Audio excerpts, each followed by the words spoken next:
Hi, hello viewers. Welcome back to my channel SAP Beginners. Today, let's discuss about the project creation and S4 system in live. So, let's move to the next one.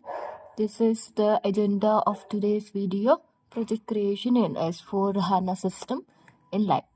As per the hierarchy, if we see, there are four different elements in the project, which is like project definition, WBS element, network, and activity. Today we see like each of the object creation in the system and how they are created. Let's just see some of the important T codes that are used for these project elements. So CJ20N, first one, which is project builder. So with the help of CJ20N transaction, that is project builder, we can create a project, WBS, a network, and activity. Like all type of objects can be created in project builder transaction. CJ01 is specifically for the creation of project. And like these are some specific T codes which are used for individual object. CJ02 for change of project, CJ03 for display project, CJ11, 12, 13, these are related to WBS, which is create WBS, change WBS, display WBS. And for network, we have CN21, CN22, and CN23 for creation, change, and display of network. So these are important T codes for the project objects creation. We will use CJ20N in the live so that it will be very familiar and it can be used for all of the objects, right? So it should be very easy in one go. Let's go to the S4 system. Okay, this is the S4 system. So this is the S4 system, and here if you see, I'll just increase my brightness. Okay, if you see here, this is the place where we usually enter the T code, and once you enter the T code, you need to click on enter so that system executes the T code. Okay, and so this is the pop-up window. Usually when you first time go for a CJ20N transaction, this pop-up window appears. And just close or ignore this. Okay, this is how the project builder looks like. As I told, CJ20N indicates project builder. So this is how where you see what is the T code related to. So here we are having some small icons. Okay, and let me tell you like each of the icon. So first one we have when we just put our cursor on that icon, there is some small pop-up coming next to the cursor. Here it says the first icon is related to open, if you see, and next icon, if you see, it is create, and this is a scissor symbol which is like cut, copy, paste, undo. Okay, delete, search plus, and this is to expand the hierarchy, and this is to collapse the hierarchy if you have a long hierarchy. I'll discuss in detail with the use of other icons once the project structure is created. So if you see in the start, this is the open icon and this is the create icon. So here now in this video we will create a project structure, right? So I'm using this create icon. Just click on that icon. So here you'll be having different display options which you want to create, project or network or unit. If you have any reference project, you can copy that project and create a new project. So this is the use of copy project and network if you have a reference. So I'm just creating newly the project structure, so I'll take project. Okay, so if you see, this is the project definition. Here you need to provide some project definition. For example, here I'm giving a test. Okay, test is already existing. So let me give one some test one. Okay, this ID is not there in the system, so it accepts test one. And description is like Some test itself, test for video. Let me just create like this to for easy thing. If you see, it directly goes into the control tab and asking for a project profile. So if you see, these are the some standard if you see, this is the standard project profile that is there in the SAP system. This 1 and 2, these are provided as part of SAP product, and these are all custom project profiles that are created for testing purposes in this particular system. But these two are predefined and received from SAP as part of SAP product. Okay. So for easy understanding, first we will go with the standard project profile, and then later we see how we customize this project profile or configure the project profile as per the requirement. Once I enter this project profile, I'll just click on enter so that it takes some default data coming from the project profile. So if you see, now it asks for the organization, some core controlling area, which is nothing but is already given, company code is already given, business area is already given, plant is also already given as part of that project profile. But if you want to still change, you can change. So these are all different controlling area present in the system. I'm just taking the standard ones. This company code is also standard, and let's remove plant. Okay, no issues if we do not define for a specific plant. And if you observe, the entire project can have single controlling area. That means once you provide the controlling area here, and it is also mandatory field for the project. Okay, once you provide this controlling area here, the entire project structure comes under this controlling area. You cannot define here one controlling area and in the WBS or in the other network like another controlling area. You cannot give like this. It's only single controlling area for the entire project. Similarly, the company code, if it is a mandatory field as per the requirement, then it will be the one and only company code for entire hierarchy. If it is not, then we can change as per the requirement. So I think as per the standard profile we are using, that there will be no mandatory field as such. Okay, but these are the other fields. So once I click on enter, here I'm getting a status CRTD, which means created. So the system status will be automatically updating as created for this particular project. And this is the person responsible number, and here we have applicant number. So if you don't know the exact value, you can always use such help associated for that field to get some data, and accordingly you can choose from that. Okay, and here if you see this 001 002 are SAP defined and are part of SAP product. Similarly, for applicant number as well, we have some applicant ID is already defined. So from there you can choose whatever the value that best suits.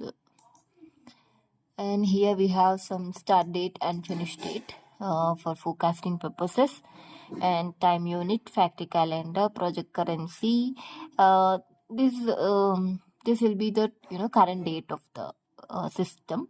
Today is 25/7, the same date is appearing here. And if you see the project currency, from where it is coming from the project profile. Once you select the project profile as per the some of the default date that is defined there, it automatically appears here. But always you can change, but this currency cannot be changed. Okay, and in control, if you see the budget profile, planning profile, so all these are coming as part of standard project profile. Okay, this is the standard project profile. And administration, here you can see the ID, who is creating, who is changing, and on which date. So these are the ID. Long test is something where you can define or describe the project. This is the project definition, right? So you can describe the project definition. And this is also, we don't have this collect PR indicator, so this is additionally tab coming. And here if you see, there are two additional detail and overviews.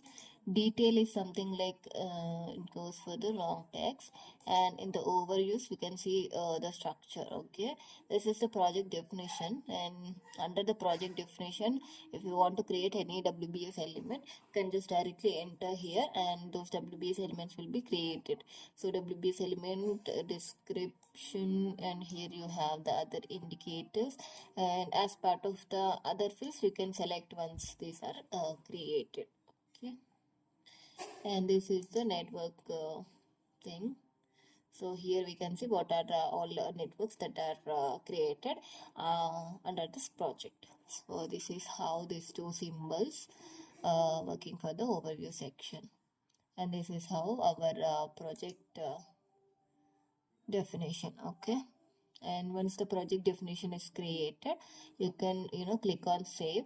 But save, if you click on save, right, it comes out of that transaction. But always you can see the last projects. Okay, now the project ID is created, but WBS elements and networks are not created yet, but the project ID is created. So what do you do? We just use the first icon here, which is open, and here you have to identify WBS project definition network. So I'm using this S4 F4 search option. Okay, and then start search. So here mine is coming with the test. Okay, so this is test for video. This is mine, so I'm just double clicking it and check. Okay, so now this is the project. This is the project ID.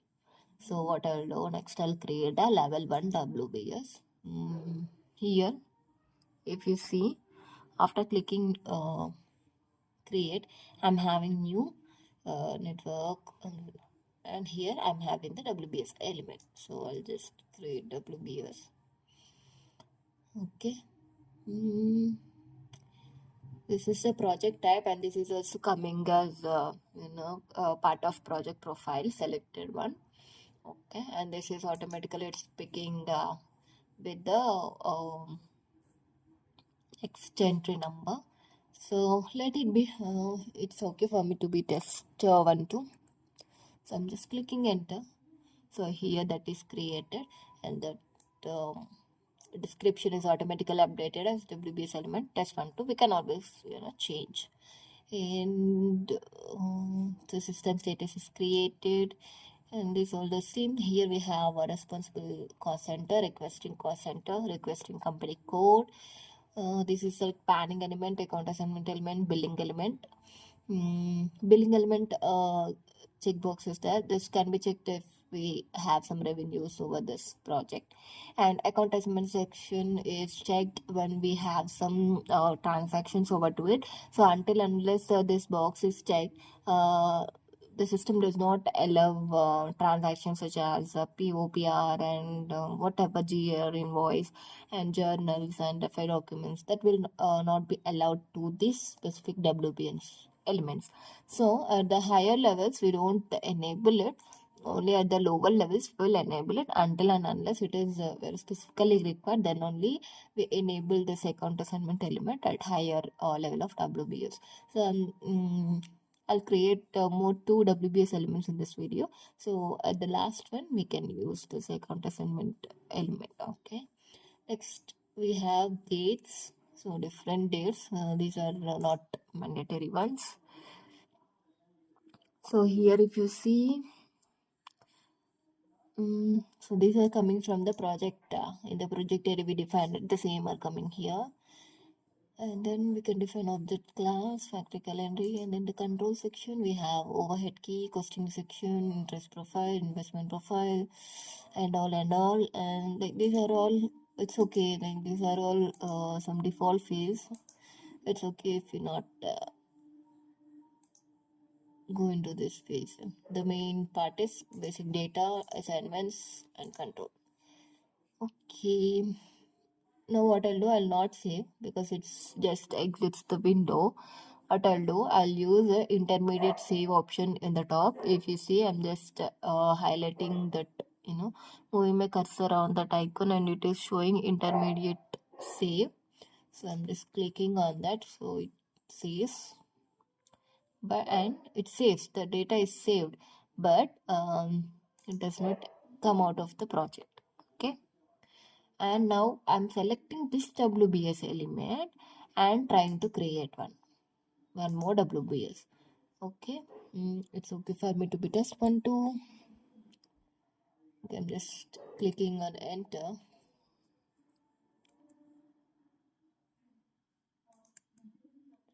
Okay, the test 1 to 1 WBS is created.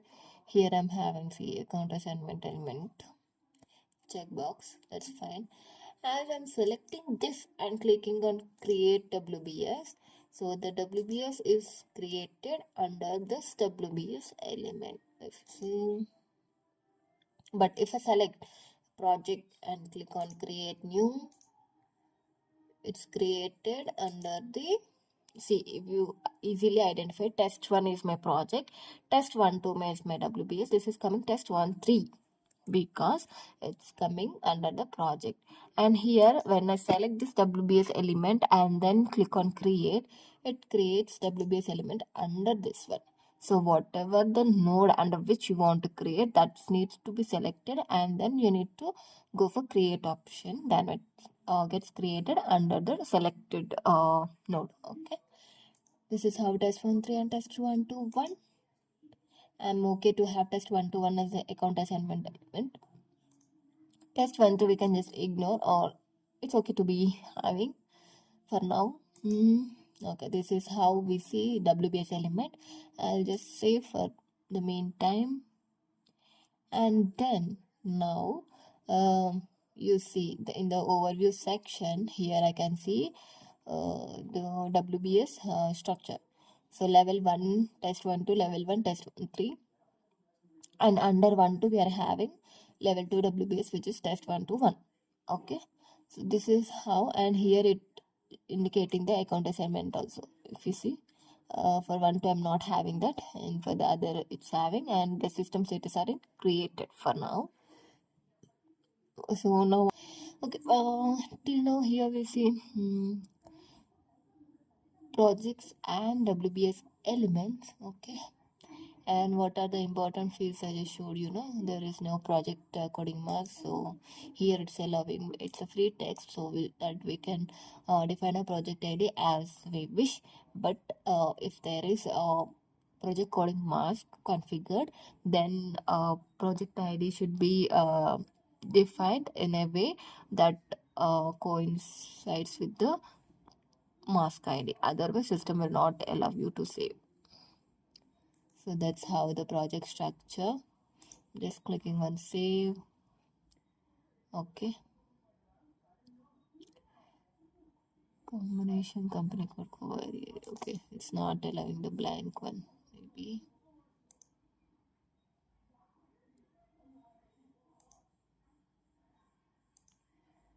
let it be 001.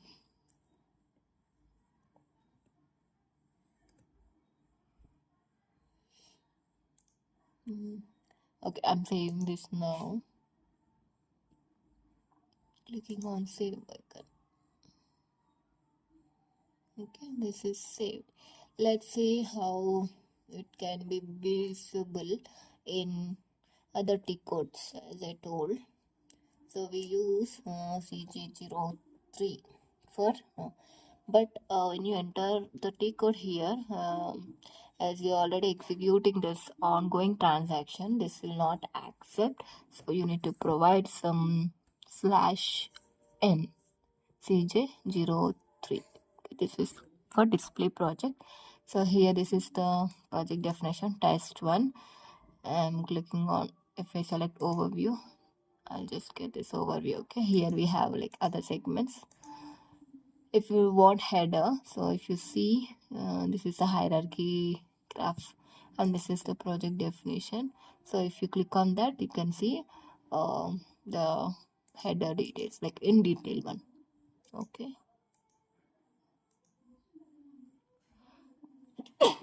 that's how we see. Okay, for today I think this is enough. Let's see network and activities in the next video. I'll just have that configuration in place. Okay, network and activities we'll see in the next video with some other T codes and some more information. I'll get back to you. Until then, thank you. Please subscribe to my channel, SAP Beginners.